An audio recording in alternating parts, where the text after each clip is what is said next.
Je pense que lorsque la muraille fut achevée, ils retournèrent à leur occupation. J'espère qu'ils le firent.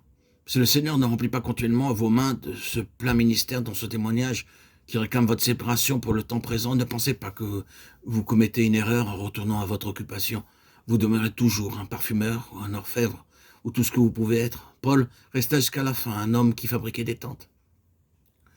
Ce fut une grande victoire lorsque cette muraille fut achevée. Ce fut une grande victoire sur tous les intérêts personnels, sur toutes les dispositions naturelles, préférences et antipathies. Quelle victoire ce fut dans tous les domaines. Cette muraille était le témoignage des victoires dans la vie personnelle, des victoires dans les questions de relations à côté de lui. Et il se peut, si vous permettez à votre imagination quelques libertés, que vous trouviez de réelles contradictions dans les positions, les qualifications et les vocations de ces gens qui étaient l'un à côté de l'autre. On pourrait dire beaucoup de choses concernant les personnes qui étaient côte à côte. Considéré du point de vue du monde, c'était un superbe méli-mélo. Il n'y avait rien qui concordait. Sacrificateur, orfèvre, parfumeur, et ainsi de suite, nobles et roturiers, tous travaillant ensemble l'un à côté de l'autre. Mais ce n'était pas du tout un méli-mélo. C'était une glorieuse harmonie, à cause de la victoire dans leur propre cœur. Quel grand témoignage. Passé au Nouveau Testament, combien cela fut vrai en ces premiers jours, des premiers chapitres des Actes.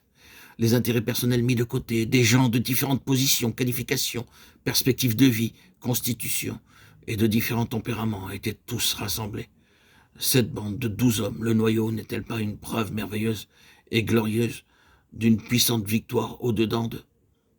Quand vous réfléchissez à ce qu'ils étaient naturellement et comment ils avaient été auparavant, comment ils s'étaient plaints l'un de l'autre, avaient discuté, s'étaient disputés l'un avec l'autre, quant à savoir qui serait le premier et ainsi de suite.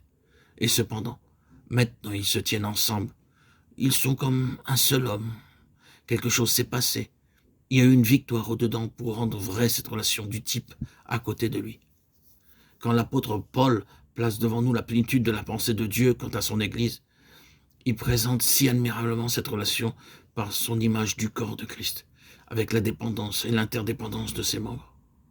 Toute partie se trouve à la place désignée par le Seigneur et fonctionne en relation avec toute autre partie.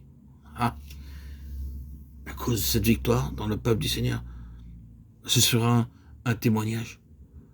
Plus de jalousie, de rivalité, de critique, de méchanceté, de considération ou d'impression personnelle. Plus rien du tout de ce genre.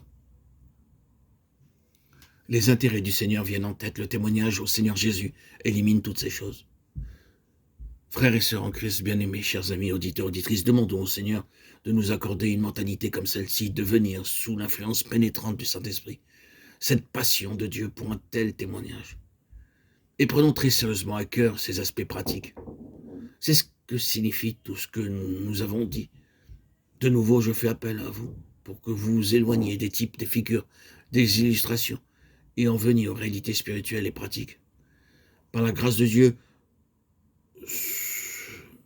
nous sommes appelés au moins quelque chose à ce qui a été le souci du Seigneur durant des siècles. Amener le témoignage plus près de l'état complet. Mais en chaque siècle, les mêmes principes sont introduits. Les mêmes traits distinctifs doivent être la caractéristique. Toutes ces choses doivent être vraies.